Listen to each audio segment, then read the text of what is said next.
Comedian Kill Tony really offended Cenk and Anna from the Young Turks when he made an appearance at Trump's so-called Nazi rally. It's all BS. It's all insane. Make comedy legal again. By the way, thank you so much for watching this YouTube channel. We post 2 times every single day. Make sure you like, comment with an orange heart to support the algorithm. And let's get into the madness. That is the Young Turks. Yeah, you know it's going to be bad. It is absolutely wild times. It really, really is. And, you know, there's a lot going on. Like, I don't know if you guys know this, but there's literally a floating island of garbage in the middle of the ocean right now. Yeah. I think it's called Puerto Rico. Okay. All right. Okay. We're getting there.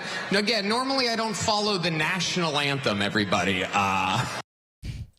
The Trump campaign is attempting to distance itself from the comedian you just... And here to kill comedy is the bitch Anna Kasparian. Take it away. Take it away. By the way, shame on the Trump campaign. I know they are trying to run a political campaign. I get it. I get it. They're trying to win the presidency. But I hate that trying to steer clear of actual comedy is what wins people's hearts. I hate people. This is why. That's why. Take it away, Anna. Heard from Tony Hinchcliffe, who is also known as Kill Tony, for his offensive and racist jokes. Offensive and racist jokes. Offensive to who? A miserable bitch? Okay. During a rally in Madison Square Garden over the weekend. Now, as you just heard, he called Puerto Rico a floating pile of garbage. But as you also just heard, that audience of Trump supporters who go to this Trump rally clearly did not find it funny.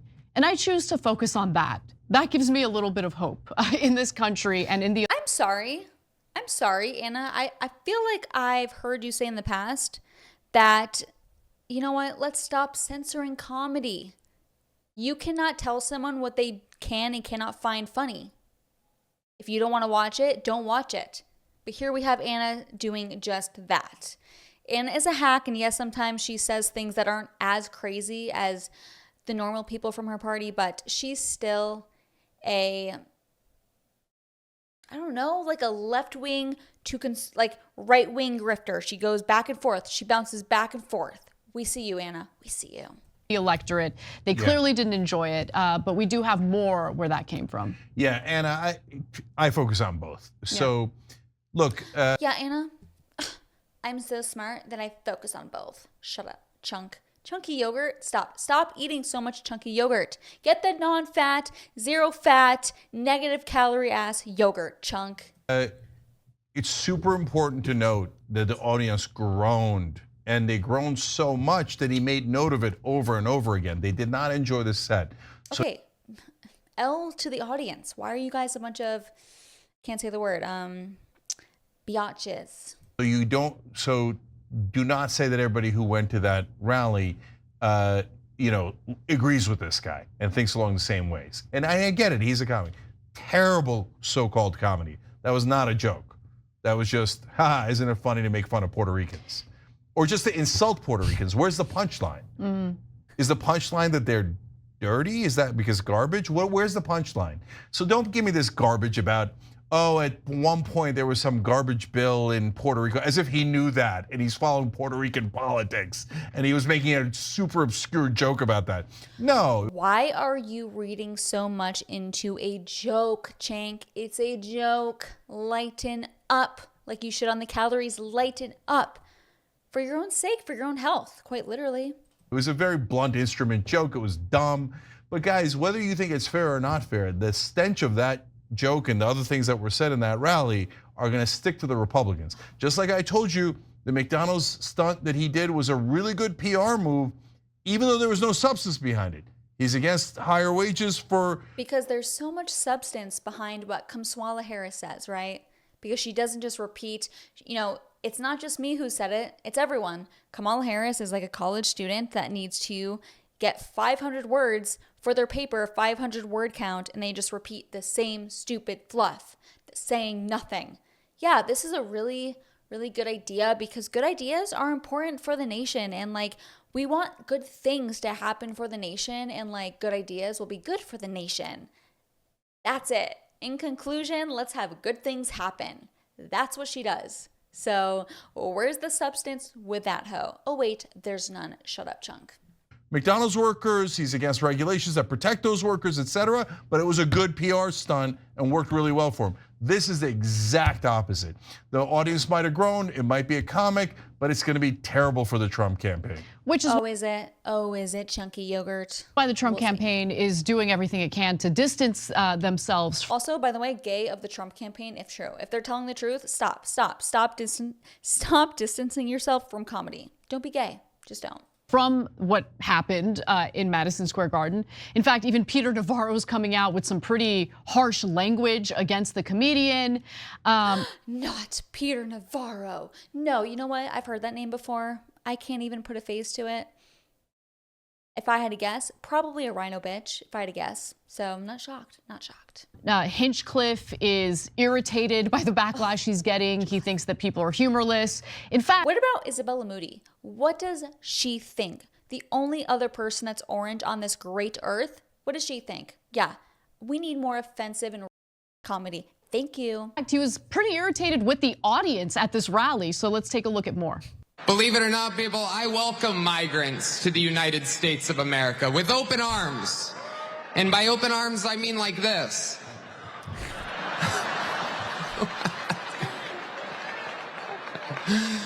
It's wild. And these Latinos, they love making babies too. Just know that. They do. They do. There's no pulling out.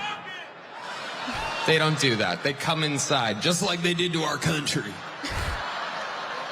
This is amazing. I love this. We need more of this. It's a cool black guy with a thing on his head. What the hell is that? A lampshade? Look at this guy. Oh my goodness. Wow. I'm just kidding. That's one of my buddies. He had a Halloween party last night. We had fun. We carved watermelons together. It was awesome. You guys are, this is a groany little morning crowd, huh? It's tough to follow this audition for the next Commissioner Gordon's over here. So it's really interesting because, you know, the Trump campaign alleges that his set wasn't vetted ahead of time. That's probably true, but I mean, someone loaded, if those jokes were on a teleprompter, someone loaded on a teleprompter, unclear if they did. But the other thing that I'll just mention is, it's interesting because there are two different campaigns here in this election, obviously. And they have two different approaches that I think are bad when it comes to vetting speeches and performers. So on the Republican end, you have the Trump campaign not doing its due diligence and not ensuring that the comedian has a set that's going to anger even Trump supporters. But then on the Democratic side, you'll have a literal Democratic surrogate who wants to give a quick 5 to 10 minute speech at the convention and will like allow the party to vet the speech, but she's Palestinian. So Palestinian surrogate, we can't allow her to speak because we can't risk it. Yeah, so look, I get some of those jokes, right? And in a different context, someone would be fine. The garbage joke was not a joke. The punchline there was, don't we all hate Puerto Ricans? Again, how is that the conclusion that you come to? Comedians make jokes about everyone. Everyone. Like the only jokes I make pretty much would apply to myself. Oh, I'm a woman. Oh, like whatever. Like I make jokes about myself. Stop being so sensitive. I'm so sick of it, guys. It drives me insane.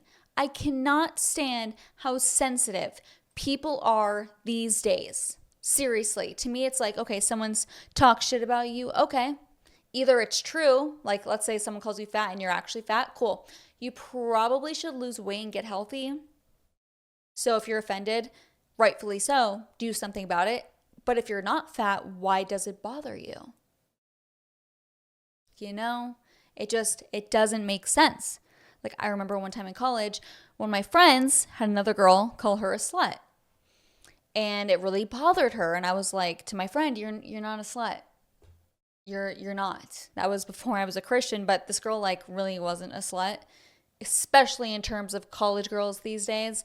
And it didn't make sense to me why, if someone lodged an insult against her that did not apply to her, why it bothered her. How about we teach people to stop being so offended? Can we do that? Can we do that? Please. Please, for the love of God. It drives me insane how offended everyone is these days. Like if you agree. Anyways, thank you so much for watching today's video. Subscribe, comment an orange heart if you're still watching, and I'll see you next time. Bye.